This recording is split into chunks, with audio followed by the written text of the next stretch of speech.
Tarcísio de Freitas e Ricardo Nunes participam da Marcha para Jesus e chocam o pessoal da esquerda aí ao levarem bandeira de Israel. Mas vamos ver os comentários do Peter do Ancapso a respeito do assunto. Bora lá. Vocês sabem, hoje está tendo a Marcha para Jesus lá em São Paulo, né? Uma manifestação muito importante que acontece todo ano e coisa e tal.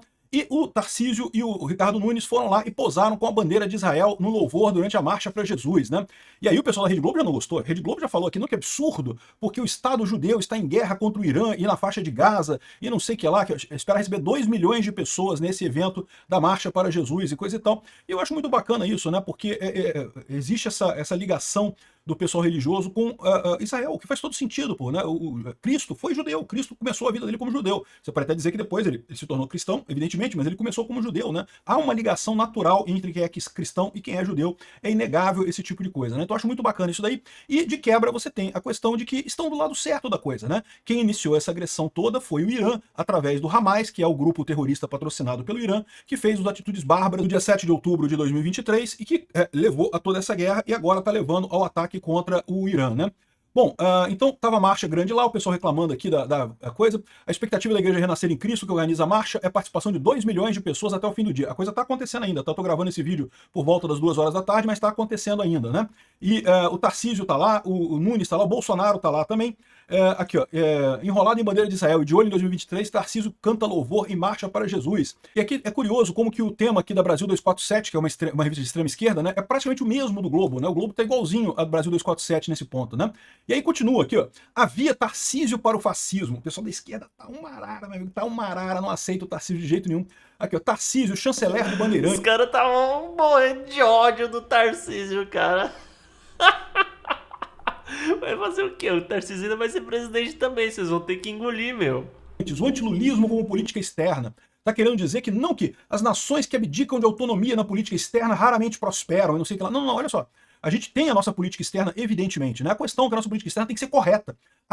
Vocês estão abdicando da autonomia da política externa brasileira em favor da pauta esquerdista de defender terroristas absolutamente indefensáveis na faixa de Gaza, no Líbano, e, no Iêmen e no Irã. Então o absurdo é a política externa do Lula realmente. Que bom que o Tarcísio está correto. Eu espero. Pô, seria um sonho para mim se o Tarcísio estiver do lado também, do lado contrário ao Lula na questão da Ucrânia. Seria uma coisa excelente, cara. Pronto. Fechou todo o processo do Brasil ficar do lado correto na geopolítica mundial, né?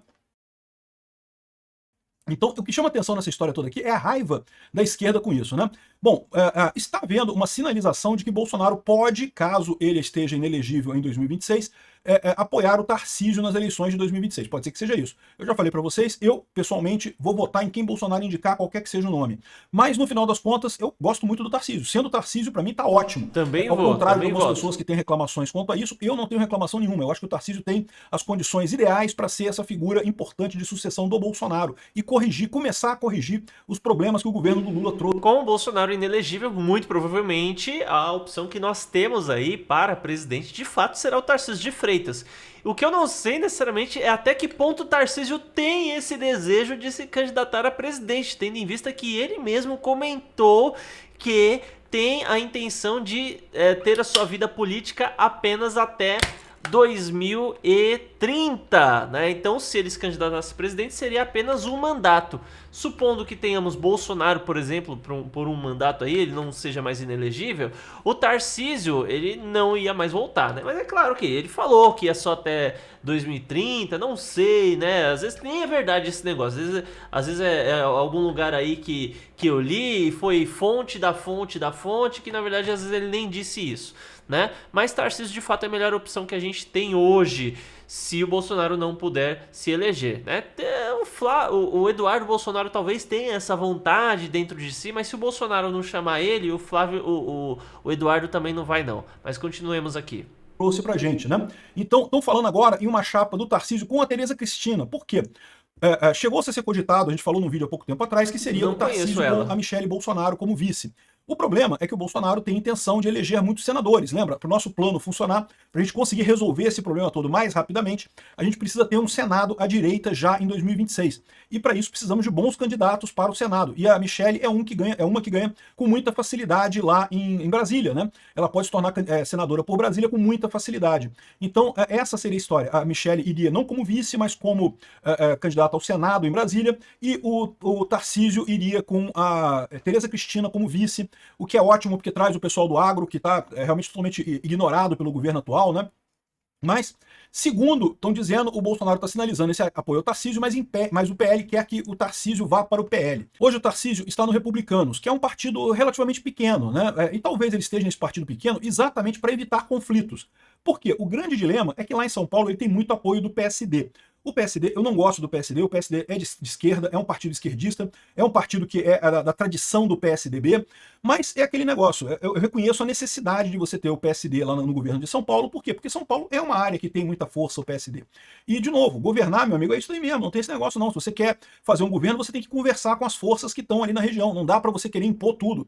Essa ideia de colocar, não, tem que ser um candidato puro, que não ceda a ninguém no centrão, que não abra caminho para nada. Meu amigo, não vai existir esse candidato, e se existir, no momento que ele pegar, que toma posse, ele não vai conseguir. Que é um erro que o Partido Novo tem cometido bastante, né? Não, é a direita pura, sem nenhuma mácula, e a gente não pode fazer assim, não pode... Olha, desde que não tenha corrupção envolvida, eu penso que vale a pena a gente fazer alguns acordos, né? Do meu ponto de vista, é o erro que o Partido Novo tem cometido, né?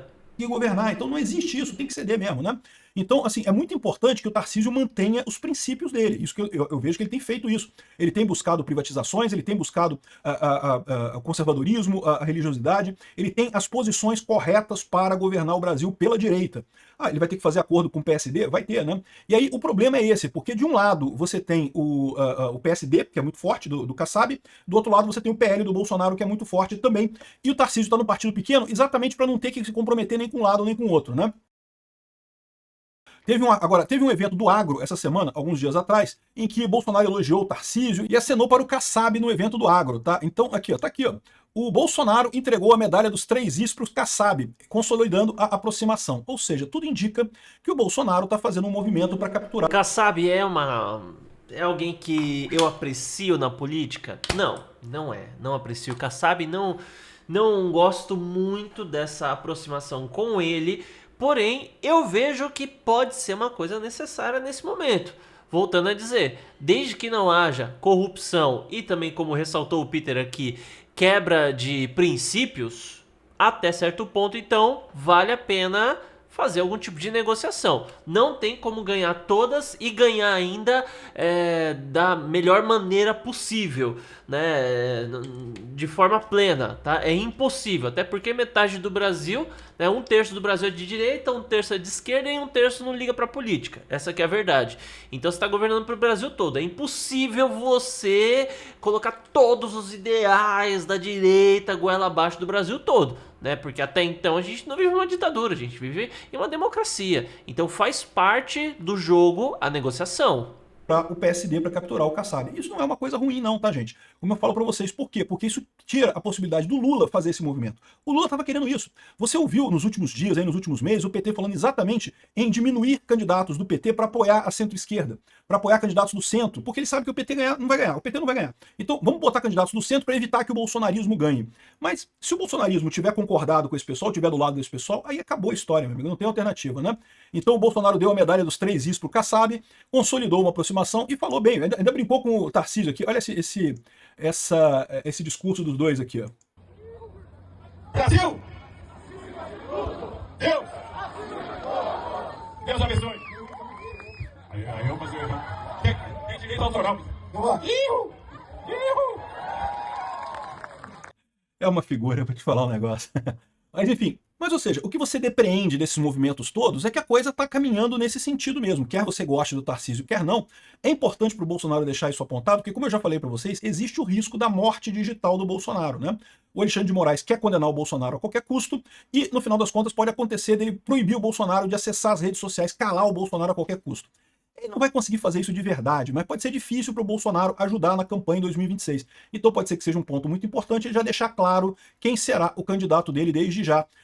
Essa é uma possibilidade, né? Então, até aqui o que a gente tem visto acontecer é esse movimento em direção ao Tarcísio. Eu, de novo, sou totalmente favorável a isso, fico muito feliz, acho que o Tarcísio tem as condições corretas para conseguir com isso daí, e lógico, a gente tem que estar falando de agora. Por quê? Porque o primeiro caminho é reverter as lambanças do STF, tanto no que tange a censura, quanto ao que tange a condenação do Bolsonaro, né? Depois disso, o Bolsonaro livre para concorrer novamente, ele pode voltar em 2030, em 2034, vai ser bem mais simples resolver este problema do Bolsonaro mais lá adiante, né? O ponto central é, a gente tem que ter um candidato de direita compatível e que consiga ganhar em 2026, né? O Lula chegou a falar um negócio aqui que eu acho muito engraçado isso aqui. Eu falei até no vídeo lá de Israel hoje. Lula diz assim, às vezes eu olho para a faixa de Gaza e imagino o Brasil pós-governo Bolsonaro. Ou seja, ele está querendo dizer o quê? Que a faixa de Gaza está destruída, como o governo pós-Bolsonaro. Ele esqueceu de lembrar que o governo pós-Bolsonaro é o governo dele, né? Ele que está gerenciando o país pós-Bolsonaro, né? Ele está destruindo o Brasil depois do Bolsonaro, né? Ou seja, a faixa de Gaza está destruída por quê? Porque o Hamas resolveu criar arrumar uma guerra com Israel. O Hamas, como todo esquerdista burro, quebrou o próprio país, destruiu o próprio povo, né? Pois é bem parecido mesmo, Lula, eu concordo. Você, o Lula, é bem parecido com o Hamas e está destruindo o país com essas ações que você está fazendo. Realmente, o Brasil pós-Bolsonaro é uma tristeza. Obrigado por assistir o vídeo até o final. Bom, então realmente concordo aí com 99% do que o Peter passou aqui no conteúdo dele, né? Pessoal, se inscreva aí no canal, ative o sino das notificações e deixe um like aí no vídeo. Até mais.